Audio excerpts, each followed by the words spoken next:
एनपी.com स्वागत छ। विशेष गरेर झापा गाउँपालिकाका मेयर जयनारायण शाह हुनुहुन्छ। उहाँले फेरि पनि आफ्नो उम्मेदवारी दिनुभएको छ र अब फेरि पनि ती बाँकी रहेका कामहरूलाई कस्तो तरिकाले र कुन तरिकाले चाहिँ त्यसलाई चाहिँ पूर्ण रूपमा चाहिँ कम्प्लिट गर्न चाहनुहुन्छ भन्ने कुरा चाहिँ जानकारी दिनेछु। स्वागत छ जयनारायण सरज्यू। धन्यवाद।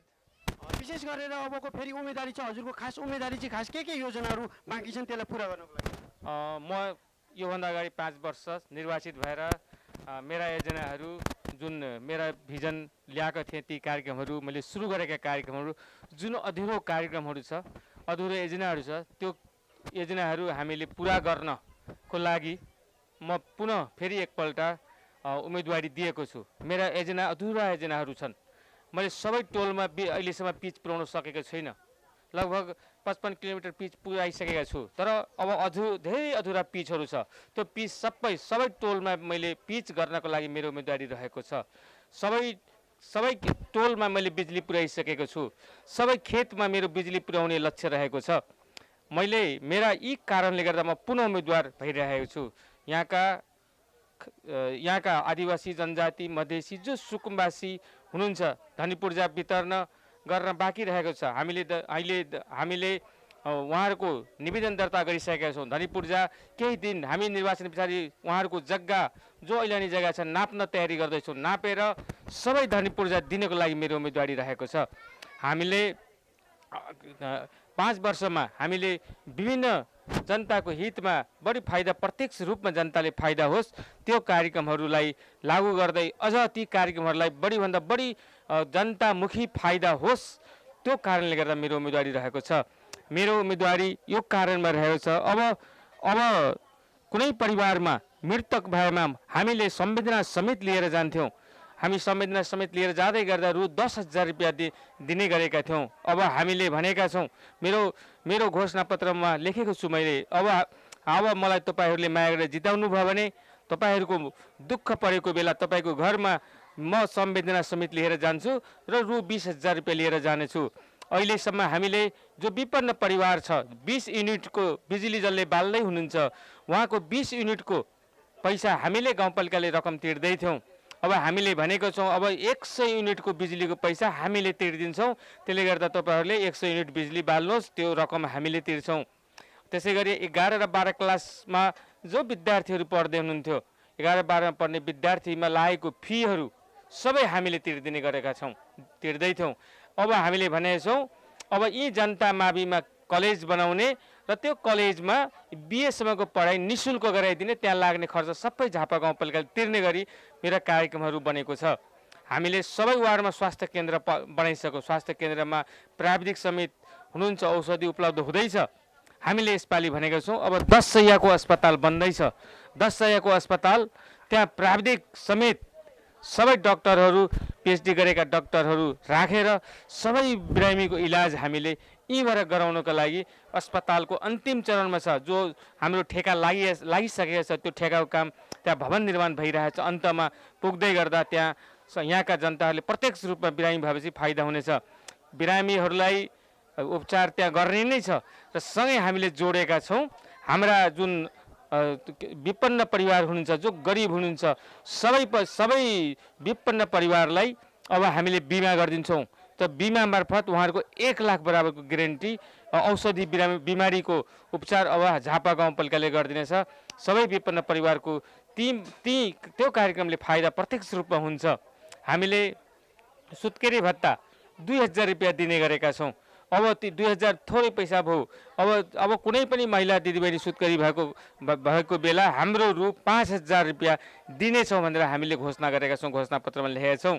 हाम्रा कार्यक्रमहरू कसैले पनि घरमा डेलिभरी हुँदै गर्दा नानी पाउँदै गर्दा नानीको आमा मर्न सक्छ, नानी मर्न सक्छ, बच्चा मर्न सक्छ। त्यो कारणले गर्दा हामीले हस्पिटल पुर्याउने भाडा, एम्बुलेन्सको भाडा हामीले तिर्दै गरेका छौँ।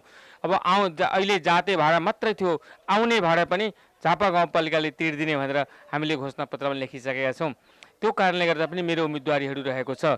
मेरा अझ अधुरा योजनाहरू जुन यसपालि मैले सुरु गरेँ किसान दाजुभाइ दिदीबहिनीहरूको लागि खास गरेर सिँचाइ तपाईँ बिजुलीबाट गर्नुपर्छ। हामीले सबै टोलमा बिजुली पुर्यायौँ, सबै खेतमा पुर्याउने मेरो लक्ष्यका साथ अगाडि बढेको छ यो कार्यक्रम। सबै खेतमा बिजुली पुर्याएर उहाँहरूलाई दिने कार्यक्रम मेरो रहेको छ। यसपालि पनि 114 मोटर बाँड्यो, सबैलाई मोटर दिने मेरो कार्यक्रम रहेको छ। र साथै त्यहाँ सिँचाइको मिटरहरू उपलब्ध गराएर अब सिँचाइ अहिले 25% दस्तुर जो लाग्छ बिजुलीको पैसा, त्यो 25% अहिले झापा गाउँपालिकाले तिर्दैछ। आउने साल अगर हामीले चुनाव जितेर त्यहाँ पुग्यौँ भने सिँचाइमा लाग्ने सबै बिजुलीको पैसा झापा गाउँपालिकाले तिर्दिने भनेर मेरो घोषणापत्रमा लेखेको छ। हामीले विपन्न परिवारहरू निकै हुनुहुन्छ यहाँ, जो फुसको घरमा बस्दै हुन्छ, गरिबहरू हुनुहुन्छ। हामीले लगभग 600 घर बनाइसक्यौँ। अब हाम्रो लक्ष्य रहेको छ जुन घर जहाँ गरिब छ, विपन्न परिवार छ, कम्तीमा 350 परिवारलाई एउटा वार्डमा घर बनाइदिने हाम्रो लक्ष्यका साथ मेरो कार्यक्रमहरूलाई अगाडि बढाएको छु। हामीले सर्प टोकेको इलाज सबै झापा गाउँपालिकाले गर्छ। हामीले अब सर्प टोकेको इलाज मात्रै होइन, अब कुकुरले टोकेको इलाज पनि झापा गाउँपालिकाले गर्ने भनेर हामीले भनेको छौँ। रेबिज लागेको चाहे कुकुर होस् चाहे जनावर होस्, सबैको इलाज अब झापा गाउँपालिकाले गरिदिने भनेका छौँ। त्यसै गरी हामीले हाम्रा कार्यक्रमहरू कमसेकम प्रत्यक्ष रूपमा बढी फाइदा होस्, जनतालाई नै फाइदा होस् हाम्रो चाहना अनुसार मैले विभिन्न कार्यक्रमहरू, जस्तै अहिले कृषि बिमा गरिदिने भनेका छौँ। कृषकहरूलाई जो गाई भैँसी जसले पाल्दै हुनुहुन्छ उहाँहरूलाई बिमा गरिदिने, किसान दाजुभाइहरूलाई जो मकै लाउनुहुन्छ, धान लाउनुहुन्छ, कहिलेकाहीँ हावाले सबै उडाउँछ, पानीले सबै बगाउँछ, उनीहरूलाई बिमा गरिदिने व्यवस्थापन गर्ने भनेर त्यो कार्यक्रम पनि मैले ल्याइसकेको छु। र त विभिन्न कार्यक्रमहरू प्रत्यक्ष रूपमा जनतालाई फाइदा हुने कार्यक्रमहरू मैले ल्याएको छु। त्यो कारणले गर्दा मेरो पुनः उम्मेदवारीहरू रहेको छ। केही अधुरा पुलहरू बनाउनु पर्ने बाँकी छ, केही ठाउँमा झुलिङ्गे पुलहरू बाँकी रहेको छ। त्यो कारणले गर्दा मेरो यो सबै ठाउँमा के भन्छ यातायात पुर्याउने लक्ष्यका साथ सबै मुस्लिम दाजुभाइको मदरसाहरूमा शिक्षक व्यवस्थापन गर्ने कुरामा को लागि पनि मेरो उम्मेदवारी रहेको छ। र अन्तमा मैले उम्मेदवारी दिँदै गर्दा यहाँ झापा गाउँपालिकामा सम्पूर्ण दाजुभाइ तथा दिदीबहिनीलाई मेरो म अनुरोध गर्न चाहन्छु, तपाईँहरूले मेरो चिन्ह रुख रहेको छ, रुखमा तपाईँहरूले मतदान गरेर मलाई चुनाव जिताइदिनुहुन्छ भने पनि म यो मिडिया मार्फत अनुरोध गर्न चाहन्छु। र बढीभन्दा बढी प्रत्यक्ष रूपमा जनताकै फाइदा हुने कार्यक्रम मैले गर्नेछु।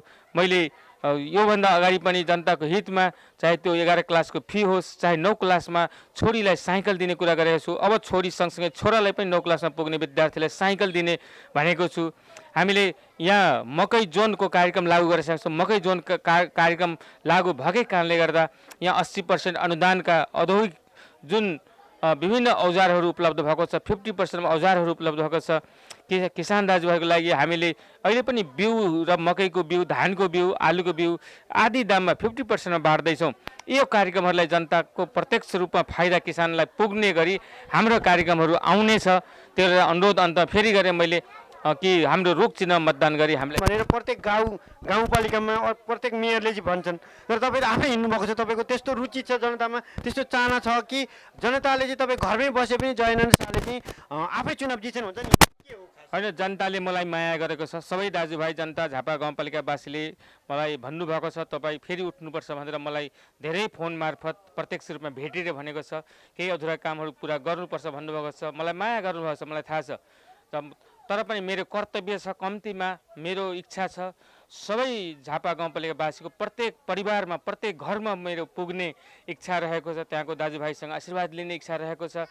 त्यहाँका दाजुभाइहरूसँग भेटघाट गर्ने, उहाँको सुख दुःखका कुरा गर्ने इच्छा भएकै कारणले गर्दा मैले पैदल घर दैलो कार्यक्रम यात्रा गरिरहेको छु। प्रत्येक घरमा पुग्ने मेरो प्रयास रहनेछ। कुनै घरमा मैले पुग्न त्यस्तो सकिनँ भने तपाईँले यही सन्देश मार्फत तपाईँले मलाई रुखमै मतदान गरिदिनु पनि अनुरोध गर्न चाहन्छु। मेरो प्रयास छ कि सबै परिवारमा, सबै घरमा म पुग्ने, त्यहाँको दाजुभाइसँग आशीर्वाद दिने, भाइभाइहरूसँग कमसेकम भलाकुसारी गर्ने, दुःख सुखका कुराहरू गर्ने भन्नकै कारणले गर्दा म सबै घरमा पुग्ने मेरो प्रयास रहेको छ, पुग्ने मेरो प्रयास रहन्छ।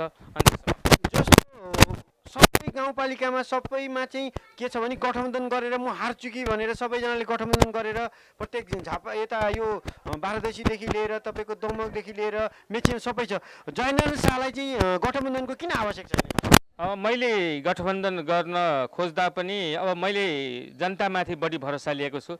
मैले 5 वर्ष मेरा कामहरू गरेका छु। 5 वर्ष पक्कै मूल्याङ्कन गर्नुहुन्छ भन्ने कुरा पनि आशा लिएको छु। मैले कुनै भ्रष्टाचार नगरेर इमान्दारीपूर्वक कुनै ठाउँ 1 रुपैयाँ भ्रष्टाचार नगरिकन मैले अहिलेसम्म जनताको बढी फाइदा हुने गरी बढी विकासका निर्माणहरू मैले काम गरेको छु। त्यसले गर्दा मलाई झापा गाउँपालिकावासी जनताहरूले पक्कै माया गर्नुहुन्छ मलाई लाग्छ। त्यो कारणले गर्दा मैले कुनै पार्टीसँग गठबन्धन नगरिकन एक्लै चुनाव म लडेको छु। हाम्रो नेपाली काङ्ग्रेसको पार्टीबाट म उम्मेदवार भएको छु। हाम्रो टिमलाई पक्कै मतदान गरेर जिताउनु भन्ने कुरा मैले पूर्ण आशा लिएको छु। हस् त हजुर, धन्यवाद जयनारायण शाहज्यू। हजुरले आफ्नो अत्यन्तै अमूल्य र अत्यन्तै रोचक र जनताले अत्यन्तै रुचाइएका व्यक्तिलाई चाहिँ आज हामीले चाहिँ थोरै भलाकुसारी गऱ्यौँ। हस् त हजुर, धन्यवाद। एकदम धन्यवाद। अन्तमा म नमस्कार गर्दै म बिदा हुन चाहन्छु। सबै दाजुभाइ तथा दिदीबहिनीहरूलाई रुखमा भोट हालेर मलाई जिताइदिन, मेरो टिमलाई जिताइदिन अनुरोध गर्छु। धन्यवाद। जयनारायण शाहलाई चाहिँ अत्यन्तै जनताका प्यारा हुनुहुन्छ। झापा गाउँपालिकाले चाहिँ आफ्नो सबै क्षेत्रमा विकास गरिसक्नुपर्छ। त्यही भएर मेरो तर्फबाट उहाँलाई एकचोटि चाहिँ जिताइदिनुहोस् भन्ने अनुरोध छ। हस् त हजुर, धन्यवाद।